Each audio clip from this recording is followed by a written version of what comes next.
हो क्या सकती है, हालांकि जांच का इंतजार करना होगा। बहरहाल आगे बढ़ते हैं, बड़ी खबर का रुख करते हैं। बीजेपी ने दिल्ली ऑफिस के बाहर पोस्टर लगाए हैं। बीजेपी ने उमर खालिद से राहुल गांधी की तुलना कर दी है। राहुल पर निशाना साधते हुए पोस्टर पर लिखा है, अराजकता का तरीका, बस देश विरोधी चेहरे बदलते रहते हैं।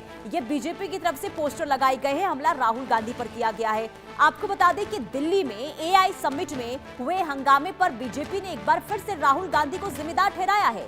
बीजेपी ने राहुल गांधी की तुलना 2020 दंगे के आरोपी उमर खालिद से करते हुए बीजेपी ऑफिस के बाहर एक पोस्टर लगा दिया, जिसमें लिखा है कि अराजकता का तरीका एक, बस देश विरोधी चेहरे बदलते रहते हैं। अब इस पोस्टर में एक तरफ उमर खालिद है, जिसमें उसे सीएए के खिलाफ प्रदर्शन करते हुए दिखाया गया है, वहीं दूसरी तरफ राहुल गांधी है। उनके आगे शर्टलेस कार्यकर्ता की तस्वीरें जो एआई समिट का विरोध कर रहे हैं वो उसमें दिखाई दे रहा है। और ये पोस्टर बीजेपी के national spokes person RP Singh ने लगवाए हैं और इसे लेकर अब राजनीति गर्माती हुई नजर आ रही है। ये पोस्टर जो आप अपनी स्क्रीन पर देख रहे हैं, एक बार फिर से आप इस पोस्टर पर गौर कीजिए। ये पोस्टर बीजेपी की तरफ से लगाए गए हैं। एक तरफ आप देख रहे होंगे कि 2020 में जो दिल्ली दंगा हुआ था, जिसमें आरोपी उमर खालिद जो नजर आ रहा है और सीए को लेकर जो विरोध वहां पर करता हुआ नजर आया था, इसके बाद किस तरीके से हालात बिगड़ते हुए दिल्ली में नजर आए थे वो इसमें दिखाया गया। ये दिखा रहे, ये उमर खालिद की आप तस्वीर देख रहे हैं। और 2020 में जो दिल्ली दंगा हुआ था सीएए विरोध प्रदर्शन के दौरान, उसमें वो नजर आ रहा है। दूसरी तस्वीर जिसमें राहुल गांधी दिखाई दे रहे हैं और उनके आसपास आप देख रहे होंगे यूथ कांग्रेस के कार्यकर्ता जो शर्टलेस है और हाथों में पोस्टर लिए हुए। यहां पर इस तरीके से जो पोस्टर बीजेपी की तरफ से लगाया गया, इसे लेकर अब लगातार विवाद शुरू हो गया है।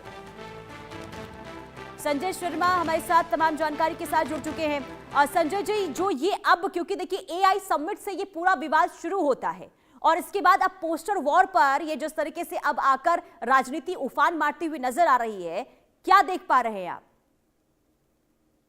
देखिए, राजनीति थमने वाली नहीं है। समिट में जिस तरीके से यूथ कांग्रेस ने प्रदर्शन किया था और पूरी की पूरी कांग्रेस पार्टी जिस तरीके से यूथ कांग्रेस के नेताओं का बचाव करने में लगी है।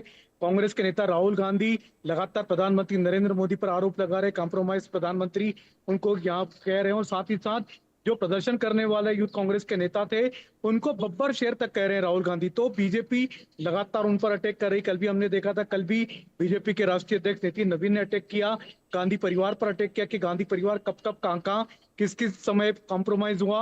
और साथ ही साथ केंद्रीय मंत्री पीयूष गोयल ने भी प्रेस कॉन्फ्रेंस करके बड़े आरोप लगाए थे। और आज बीजेपी के राष्ट्रीय प्रवक्ता आरपी सिंह उन्होंने पोस्टर जारी किए हैं और उमर खालिद के साथ पे राहुल गांधी को दर्शाया है। उमर खालिद और राहुल गांधी दोनों को एक जैसा बताया। तो उमर खालिद और राहुल गांधी को बताने के पीछे कई सारी वजह भी है, कारण भी है। राहुल गांधी खुद जेएनयू गए थे, जब इस तरह के नारे लगे थे, देश के टुकड़े टुकड़े टुकड़े टुकड़े कर देंगे, तो इस तरह के जब नारे लगते तब राहुल गांधी जेएनयू जाते हैं और इस तरह के लोगों को अराजकता के फैलाने वाले लोगों का पहले भी समर्थन करते रहे। तो इसलिए उनकी तुलना इस बार उमर खालिद से की है। ये मुद्दा थमने वाला नहीं है, लगातार विवाद बढ़ते जा रहा है और इस विवाद में अब नई नई चीजें सामने उभर करके आ रही हैं। प्रधानमंत्री नरेंद्र मोदी विदेश यात्रा पर हैं, लेकिन अभी भी कांग्रेस पार्टी की तरफ से बड़े आरोप लग रहे हैं कि प्रधानमंत्री नरेंद्र मोदी किसी भी आरोप का जवाब नहीं दे रहे हैं और वो इजराइल यात्रा पर चले गए। और जो स्थिति अब अभी इस वक्त बनी हुई है संजय जी, इससे तो साफ ये नजर आ रहा है कि अब ये जो गतिरोध देखने को मिल रहा है एआई समिट विवाद से जो शुरू हुआ, वो आने वाले दिनों में और भी ज्यादा उग्र होता हुआ नजर आएगा, क्योंकि विरोध प्रदर्शन हमने बीजेपी की तरफ से भी देखा। और अब जब ये राहुल गांधी की तुलना उमर खालिद से की गई है, क्या इस पर कांग्रेस की कोई प्रतिक्रिया सामने आई है? देखिए, कांग्रेस पार्टी ने सीधे सीधे सरकार को, बीजेपी को चैलेंज किया कि अगर राहुल गांधी ने कोई गलत काम किया, कोई गलत बात कही, तो राहुल गांधी को आप गिरफ्तार कीजिए, आपकी सरकार है, लाइन ऑर्डर आपके हाथ में है।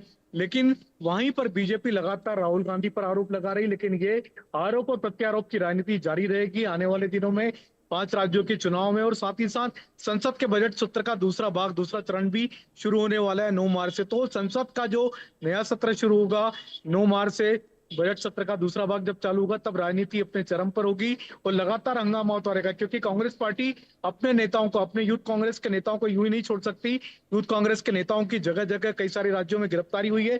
हमने कल भी देखा, कल भी हिमाचल प्रदेश में दिल्ली की पुलिस गई थी छापा मारने के, और वहां पर हिमाचल प्रदेश की पुलिस के साथ में दिल्ली पुलिस का टकराव हुआ है। तो कांग्रेस पार्टी, कांग्रेस की सरकारें लगातार बचाव करने में लगी है, डिफेंड करने में लगी है इन प्रदर्शनकारियों का।